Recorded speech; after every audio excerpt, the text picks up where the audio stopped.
Assalamualaikum warahmatullahi wabarakatuh. Alhamdulillah. Alhamdulillahi rabbil alamin. Wassalatu wassalamu ala asrafil anbiya'i wal mursalin. Amma ba'd.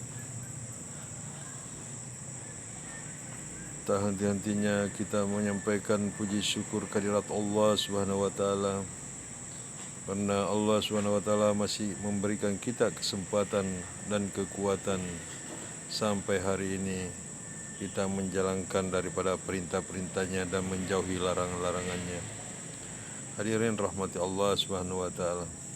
Tak lupa juga kita kirimkan selawat kepada junjungan Nabi besar Muhammad sallallahu alaihi wasallam, karena atas risau dan fikir beliau sehingga hari ini agama bisa sampai di negeri kita ini dan bisa wujud dalam diri kita semua.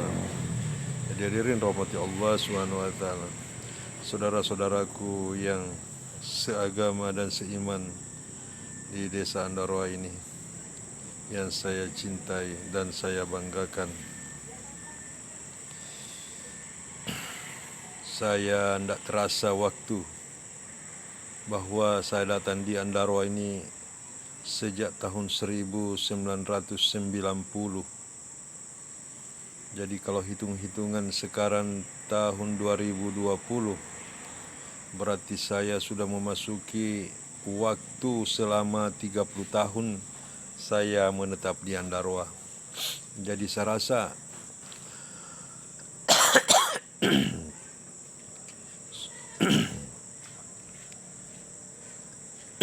sudah cukup alasan saya berkata bahwa Andarwa yang terbaik. Andarwa is the best buat saya. Jadi orang berbicara kenapa saya bisa betah tinggal di daerah ini. Terus terang karena daerah ini merupakan suatu daerah yang cukup untuk ditempati, berusaha dan belajar tentang kehidupan, di mana selama ini yang saya rasakan dan saya jalani selama 30 tahun ini, suka dan dukanya sudah terasa, manis pahitnya sudah kurasakan, bahwa Andarwa adalah is the best. Disinilah saya dibesarkan, saya didewasakan berpikir bagaimana kehidupan yang sesungguhnya dan bagaimana hidup bermasyarakat. Disinilah saya ditempa dan banyak-banyak belajar, karena daerah ini daerah termasuk daerah transisi. Kehidupan warganya tidak jelas, mau dibilang petani tidak, mau dibilang pegawai juga tidak. Jadi di sini kita melihat daripada warga desa Andarwa ini memang unik. Di sisi lain tanah pertaniannya cukup luas dan lahan-lahannya begitu subur, tapi tak satu pun masyarakat yang kita dengar sukses dari pertanian. Begitu juga dengan kedekatannya dengan ibu kota provinsi. Andarwa ini jaraknya dengan ibu kota provinsi begitu dekat, sehingga akses informasi tentang pemerintahan dan perekonomian begitu cepat kita tahu bahwa apa yang terjadi di kota sana. Jadi hadirin rahmati Allah Subhanahu wa taala, saya nyatakan kenapa saya mampu melewati daripada rentang waktu yang begitu panjang menetap di tempat ini. Di sisi lain saya merasa nyaman berada di desa Andarwa ini, karena setiap detik, setiap waktu orang-orang di sekitar kita ini sangat memperhatikan kita. dia perhatikan kita. Jadi saran dan kritik ini silih berganti. Dia mencerca kita ini juga banyak. Ia membuli kita ini cukup banyak. Karena serasa dari tahun 99 pertama saya datang di Andaro ini, awal mulanya karena mungkin orang masih melihat dalam keadaan saya belum ada apa-apa. Artinya baru datang di tempat ini. Maka mereka banyak yang simpati kepada saya, banyak menaruh perhatian kepada saya. Padahal saya waktu itu masih dalam keadaan kuliah. Saya belum punya pekerjaan menetap. Tetapi di suatu waktu pagi-pagi ada seorang warga yang datang menawarkan tanah perkebunannya kepada saya. Tanah perkebunan ini saya lihat dan saya kunjungi, ya alhamdulillah cukup untuk dijadikan kegiatan sehari-hari untuk menghilangkan daripada kejenuhan. Jadi maka saya belilah tempat itu yang pertama kalinya di Andaro ini. Yang kedua, di suatu waktu ada juga orang tua termasuk mertua datang mengantarkan rumpun sagunya yang ada di mata air di daerah Lalowia namanya, pasnya di mata air. Maka waktu itu juga saya bernegosiasi, maka tanah rumpun sagu itu jatuh kepada saya. Jadi disitulah awal mulanya saya menanamkan investasi di bidang properti di Andaro ini. Selebihnya perjalanan itu saya mulai membuka lahan berkebun. Tetapi di sekitar saya ini rata-rata tidak ada yang buka kebun. Maka sayalah seorang diri. Awal mulanya saya coba menanam sayur mayur dan saya menetap di dalam kebun itu. Saya sekeluarga dengan keluarga baru, anak satu, kami tinggal di kebun. Segala kebutuhan istri dalam hal air, kebersihan, mencuci adalah saya yang tanggung. Yang penting dia mau menemani saya tinggal di kebun. Karena cita-cita utama saya datang di Andaro ini adalah untuk membuka pertanian. Karena nomor satu dekat dengan kota, gampang dipasarkan. Yang ketiga, kemungkinan harga tanah ini nanti akan meroket setelah perkembangan kota sampai di desa ini.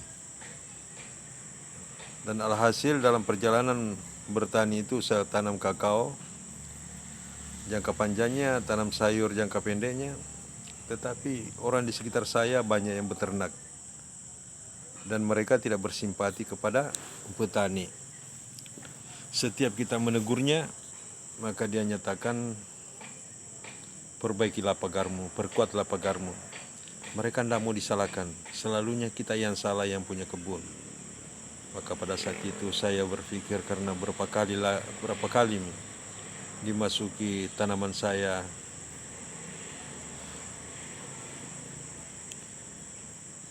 ternak sapi, maka sampai muncul keputusasaan dalam diri saya untuk banting haluan. Maka pada saat itu ipar saya mengelola daripada namanya sagu. Saat itulah saya coba, karena kebetulan di lahan yang saya beli di dekat sekolah ada pohon sagu. Dan rumah saya waktu itu karena saya tidak tahan tinggal di pergunungan, di gunung berkebun karena tidak ada juga teman, maka saya pindahkanlah ke lokasi yang ketiga yang saya beli. Disitulah saya bikin rumah, kebetulan ada sagu di depannya, maka saya suruhlah ipar saya untuk mengelolanya. Masih sifatnya manual, masih pakai nomor 7. Kalau bahasa Tolakinya sumaku. Tapi waktu itu saya coba ikut pukul-pukul ini sagu. Saya nilai harga batang sagu waktu itu masih 5.000 per pohon. Setelah ipar saya kerja, saya juga terlibat di dalamnya. Dia panen sagu satu batang itu isinya 36 tuman atau 36 korupi bahasa Tolakinya. Saya hitung-hitung berapa biaya yang keluar dalam pengelolaannya. Alhamdulillah sangat besar daripada keuntungan daripada sagu ini. Disinilah muncul pikiran baru saya menganalisa usaha sagu ini. Karena saya hitung harganya modalnya 5.000. Sementara hasil panen 36. Harganya waktu itu masih 2.500 satu korupi atau satu tuman yang dibuat dari kulit batang, kulit pelpa. Inilah takaran mereka. Nah, setelah saya hitung-hitung, Masya Allah, luar biasa keuntungannya. Jadi situlah saya tertarik. Mulai saya berpikir bagaimana mengelola sagu dengan baik. Maka di situ saya mengadakan percobaan dengan memakai mesin pertama. Saya rakit sendiri alat parutnya, dan sempat saya memproduksi secara besar-besaran. Saya melayani daripada 4 penampungan dengan sistem pindah-pindah. Jadi hadirin rahmatullah subhanahu wa ta'ala, inilah yang membuat saya tidak rasa jenuh tinggal di Andaroa. Karena ada hal-hal yang membuat saya penasaran, yaitu pengolahan sagu. Karena saya rasa waktu itu tantangannya luar biasa. Banyak hal-hal yang bisa dirubah dan menciptakan hasil begitu besarnya. Jadi pada waktu itu berjalan usaha saya, mulailah saya rubah daripada sistem pengolahan itu. Saya rubah pengolahan itu dari tadinya pakai keranjang dari rotan, memakai saringan rambut ijuk batang sagu, rambut batang ijuk, kenau atau aren. Yang penampungannya dibuat dari kulit batang sagu itu sendiri, disambung-sambung panjang sampai 12 meter untuk pengendapan. Situ saya berpikir mulai mengganti satu persatu. Saya mulai ganti saringan atas. Saringan atas saya berhasil ganti, berjalan dengan baik dan merasa nyaman dipakai. Yang keduanya, saya coba rombak lagi dari penampungan. Dari plastik untuk lantai itu saya buatkan rangka sehingga terjadilah bentuk yang sama dalam bentuk panjang. Lebar perutnya 40 cm, ketinggian 20 cm. Nah, itulah dengan panjang kali misalnya 12 meter. Setelah itu kami pakai, alhamdulillah rasa enak, rasa bagus. Karena tidak banyak buangan, tidak banyak resapan. Berjalan lama-kelamaan terbentur di bidang kemasan. Karena kadang orang datang tidak ada kemasan yang tersedia, karena harus dibikin dari kulit pelpanya. Ada seorang yang datang, namanya tokoh masyarakat, namanya Pak Kana, minta beli sagu.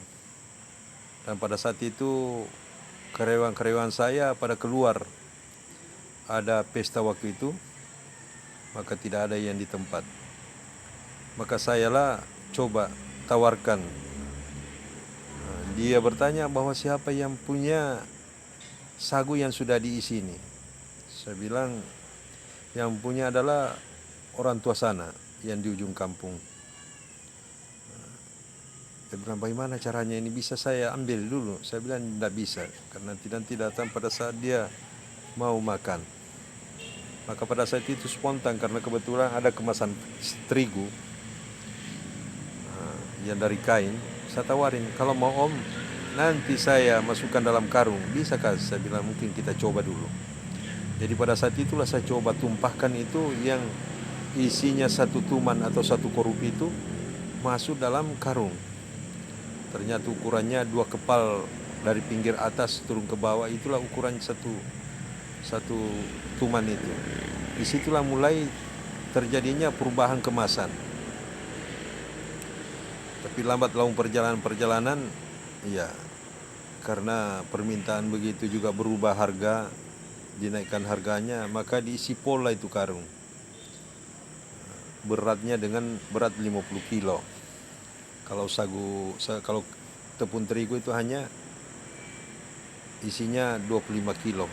Tapi kalau diisi basah sagu itu sampai 50 kilo. Disitulah terjadinya perubahan kemasan. Dan lama begitu perjalanan, ada orang-orang dari Makassar yang menawarkan untuk kerjasama untuk berdagang sagu, mengirim sagu ke pabrik untuk pembuat bahan baku laksa. Jadi waktu itu saya terima tawarannya. Jadi saat itu juga saya mulai membeli di luar, merangkul semua pekerja-pekerja sagu. Di saat itu juga ada kendala lagi, karena ada suatu tempat di Abelisawa namanya, di Pundaipa itu, di daerah Lalonduo. Di sana daerahnya cukup jauh, tidak mampu orang memikul dalam satu karung. Maka pada saat itulah saya berpikir keras lagi, bagaimana caranya bisa kita bagi ini sagu satu karung besar ini. Maka muncullah pikiran membuat itu karung gabah yang ukuran besar itu dibagi 4, yang dulu dikenal dengan bantal-bantal. Maka itulah awal mulanya perubahan daripada kemasan besar ke kemasan kecil. Sampai hari ini cuma pengisian yang berbeda. Kalau dulu diisi dalam keadaan lepes, diisi lebih daripada setengah, lantas dijahit, lantas dibanting, dipukul-pukul sampai lepes, menyerupai bantal-bantal. Makanya itu orang bilang sagu bantal-bantal. Tapi berjalan dengan waktu, sering dengan waktu, pedagang-pedagang pasar ini menginginkan supaya dikasih isi full, supaya takarannya banyak. Maka mulai saat itu kita naikkan harga. Harganya saat itu awal mulanya itu sagu Rp4.000 per tumang. Jadi dirubah dalam bentuk karung menjadi 8.000 karena diisi full. Setelah dirubah dalam bentuk karung-karung kecil, turun kembali menjadi 3.500 karena dibagi 3 per karungnya itu. Ini awal mula perubahan daripada perubahan sagu ini. Disinilah lagi saya terbentur dari sisi pengolahannya. Ini karena alat-alat yang kita pakai ini dari tadinya awalnya menimba sudah berubah menjadi memukul menjadi mesin parut, dan menimba ini namanya mondako ini diganti dengan pompa air, water pump. Karena ingin skalanya begitu besar, maka kita ganti kembali lagi itu penampungannya dalam bentuk terpal persegi, kadangkala 5x3, kadangkala 7x5 kita punya penampungan, supaya kita bisa kerja lama-lama baru panen. Disitulah hasilnya luar biasa. Pengiriman ke Makassar ini lancar, dan kemasan sudah berubah. Setelah itu ada rasa kejenuhan bahwa sagu ini kesannya juga jorok karena dia diinjak-injak. Maka disitulah muncul satu pikiran, bagaimana sagu ini sehingga bisa bersih, tidak ada kesan jorok. Maka pada saat itu juga saya ikut seminar di Bogor, seminar tingkat internasional, berapa negara ketemu di Bogor. Nginapnya tepatnya di Hotel Panrangon. Nah, di sanalah saya ketemu dengan orang-orang di luar daerah, dari Papua, dari Maluku, dari NTT, dan dari daerah barat sana. Kita bicara tentang sagu. Ternyata alhamdulillah kita termasuk daerah yang termaju di bidang pengolahan sagu ini. Hadirin rahmati Allah Subhanahu wa taala.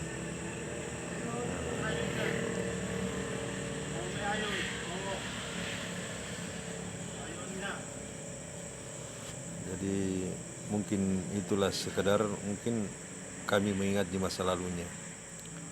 Dan setelah hari ini saya berapa tahun mengadakan pengkajian teknologi. Sepulangnya dari Bogor sana ada lagi undangan simposium di Universitas Haluliau tentang sagu.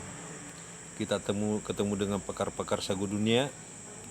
Tetapi ini tidak ada yang membahas tentang bagaimana mekanisasi sagu, teknologi pasca panen sagu, tidak ada yang membahas. Kebetulan ada peserta yang ikut dari BPPT, Badan Pengkajian Teknologi dari Jakarta. Ada 2 orang, namanya Pak Bambang dan Pak Yusuf.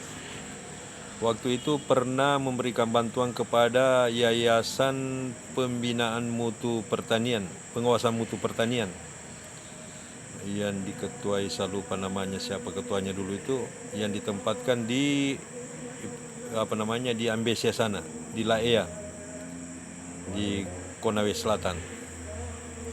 Tapi mereka tidak berhasil mengoperasikan teknologi itu. Maka Pak Bambang dengan Pak Yusuf ini menawarkan kepada saya. Dan pada saat itu juga saya jemput alat itu, kebetulan sudah dipindahkan di lorong radar di bagian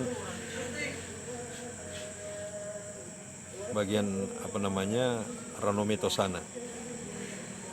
Maka saya jemputlah alat itu, saya bawa ke Andarwa sini. Saya uji kelayakannya, memang tidak layak untuk dipakai karena saringannya diam, hanya memiliki sumbu putaran, yaitu pakai baling-baling, selalunya meluap, tidak cocok. Maka pada saat itu juga saya simpan alat itu. Dalam kurun waktu berapa tahun kemudian saya coba dalam sistem silinder, yaitu saringan yang berputar. Jadi dalam kurun 3 tahun pengkajian saya terhadap alat ini, walaupun masih darurat semua, tapi saya coba operasikan, sudah mulai berhasil awal mulanya. Jadi makanya itu saya waktu itu saya coba di dekat Masjid Raya Desa Andarwa ini. Di sana saya coba operasikan, maka saya berhasil mencetak daripada alat itu. Di sanalah saya sempat mengirim ke Surabaya berapa kontainer hasil daripada olahannya. Dari tadinya kalau kita hitung 80 batang, bisa dikerjakan selama sekitar 50 hari, 60 hari baru bisa selesai.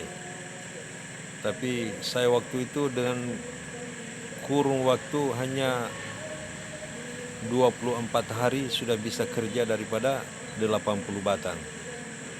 Dengan 2 tenaga kerja di tempat dan 4 tenaga di lapangan. Jadi hitung-hitungannya alhamdulillah luar biasa daripada keuntungan yang saya dapatkan. Jadi sini awal sejarah daripada sagu ini. Munculnya teknologi pasca panen sagu karena ada kerisauan, karena ada keinginan bagaimana sagu ini citranya bagus di mata para konsumen. Kalau orang Jawa tidak pusing, karena mereka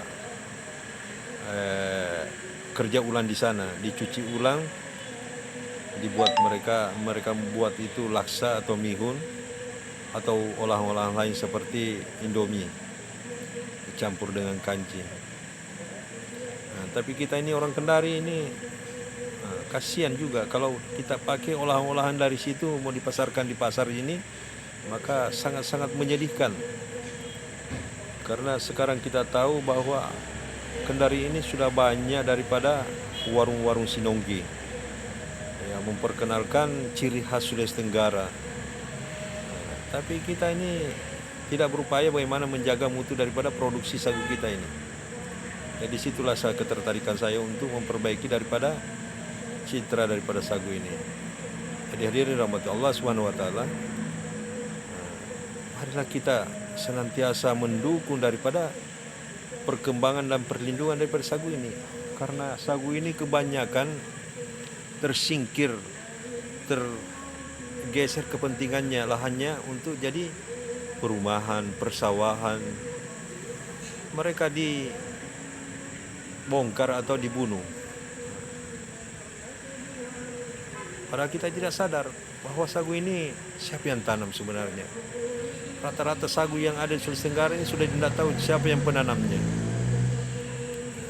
Tapi masih bisa memberikan manfaat kepada orang-orang di sekitarnya. Sampai-sampai biasa saya nyatakan, seandainya manusia ini sagu, mungkin dia pernah berkata bahwa lindungilah kami dari kepunahan, karena kami masih mau hidup 1000 tahun lagi. Dan nanti kami, setelah engkau melindungi kami, maka kamilah membantu kalian dari melindungi dari panasnya matahari dan hujan, dan kami melindungi daripada penceklik. Jadi inilah mungkin seandainya manusia ini sagu, itulah kata-katanya. Dia setia menjaga daripada manusia ini kepada kelaparan. Tapi kita kadang-kala acuh tak acuh, tidak memperhatikan. Jadi disinilah saya juga bikin penangkaran daripada lahan-lahan sagu ini. Saya coba membeli rumpung per rumpung di satu wilayah yang namanya tadi ini Lalowia. Disitulah saya mulai membeli. Alhamdulillah kalau dikumpulkan lahannya itu mungkin sudah ada 2 hektar. Jadi saya sudah punya koleksi kebun sagu. Nah, kalau bicara-bicara tentang sagu, mungkin warga yang ada di Kendari sini, lahan yang terluasnya adalah saya yang terluas saya punya lahan sagu. Karena memang saya punya cita-cita masa depan ini membuat sagu jadi bahan pangan komersil. Nah, bukan lagi sebagai makanan pokok. Karena ini susah didapatkan lagi. Orang-orang datang di Kendari sini tidak rasa datang ke Kendari ini kalau tidak mampir di warung-warung Sinonggi yang ada di Kendari. Karena sudah banyak rumah-rumah makan Sinonggi yang ada di Kendari. Jadi hadirin rahmati Allah Subhanahu wa taala, saya himbau kepada para elit politik atau penjaga kebijakan, semoga alokasi dana ini ditujukan kepada perbaikan pengelolaan sagu atau pengadaan alat teknologi pasca panen sagu. Saya siap untuk membantu bagaimana merakit daripada alat-alat yang meringankan pekerjaannya sagu ini dan menciptakan sagu yang higienis, yang bersih. Jadi mungkin ini sekedar cerita singkat saya dengan sagu ini. Walaupun banyak tantangannya, tapi tantangan itu saya anggap bahwa adalah suatu tantangan buat saya, bagaimana saya lebih cerdas dan lebih pintar mensiasati sagu ini. Karena terus terang ini sagu ini sangat susah dicari lahan tempat lokasi pengolahan sagunya. Karena saya sendiri ini berapa kali pindah. Karena apa? Selalu diusik. Karena lingkungan itu tidak menyukainya. Ada yang bilang busuk, ada yang bilang bising. Jadi bisa ditanya, saya ini berapa kali bikin lokasi permanen. Pertama di samping rumah saya. Saya diusik, maka saya bongkar. Saya pindah lagi di belakang rumah. Di situ agak lama bertahan karena yang ikut kerja adalah ipar-ipar saya, yang pokal-pokal juga orangnya. Setelah itu saya pindahkan di pinggir masjid waktu pertama memanfaatkan teknologi baru itu. Karena pikiran saya sagu ini tidak bisa bahan bakunya dipikul masuk, hasilnya juga mau dipikul keluar, sangat merepotkan. Jadi situlah saya bikin namanya teknologi pasca panen sagu. Nah, di situ lagi saya diusik sampai dibuatkan isu-isu yang begitu tidak menyenangkan. Maka itu saya mengalah. Dan sampai hari ini saya belum dapatkan lokasi lagi yang lebih tepat untuk pembangunan itu. Dan moga-moga Allah SWT memberikan petunjuknya, saya bisa mendapatkan lokasi yang lebih tepat untuk pengolahan sagu ini. Karena cita-cita saya ini bagaimana sagu ini menjadi tuan di negerinya sendiri. Jangan sagu ini tersingkir dengan perubahan teknologi lain. Ini sagu supaya bisa jadi tuan di negerinya sendiri, ya kita upayakan bagaimana citra sagu ini bisa berubah. Semua kesan-kesan yang joroknya ini kita hilangkan. Mulai dari pengolahan, pengambilan batang, sampai pengolahan, sampai panen, sampai kemasannya. Sekarang ini kendalanya dari kemasan. Kemasannya belum ada yang tahan lama karena masih dibuat dari karung, karung gabah. Jadi saya pernah berpikir mau bikin suatu kemasan seperti modelnya rinso atau kemasan bimoli itu, agar bisa dia tahan lama, bisa dipajang di etalase-etalase toko, bisa bersaing dengan produk-produk lain. Apa sih bedanya dengan produk lain? Kalau itu sagu sudah dikemas dalam bentuk rinso atau bimoli, bisa dipajang di atas etalase toko-toko, di mana toko yang menyajikan daripada bahan pangan ini. Karena ini kadang-kala ada orang iseng mau makan misalnya sinonggi, tapi tidak bisa mendapatkan bahannya karena kios-kios yang menyediakan ini terbatas. Karena kadang-kala orang takut menyimpannya karena cepat sekali rusak karena pengaruh kemasan. Tapi kalau sudah dikemas dalam bentuk kemasan seperti bimoli, ya biar 3 bulan 4 bulan itu bisa bertahan. Jadi mungkin orang berani berdagang. Sekarang ini orang masih terbatas di wilayah-wilayah pasar itu yang menjual daripada sagu ini. Jadi kemungkinan ini sekadar penyampaian saya, ulasan saya tentang kisah-kisah sagu ini. Saya nyatakan Andarwa is the best untuk memulai usaha dan melatih diri menjadi kuat di masa depan. Saya tutup dengan doa kepada majelis. Subhanallah wa bihamdihi, subhanallah wa bihamdika, asyhadu an la ilaha illa anta, astaghfiruka wa atubu ilaik. Assalamualaikum warahmatullahi wabarakatuh.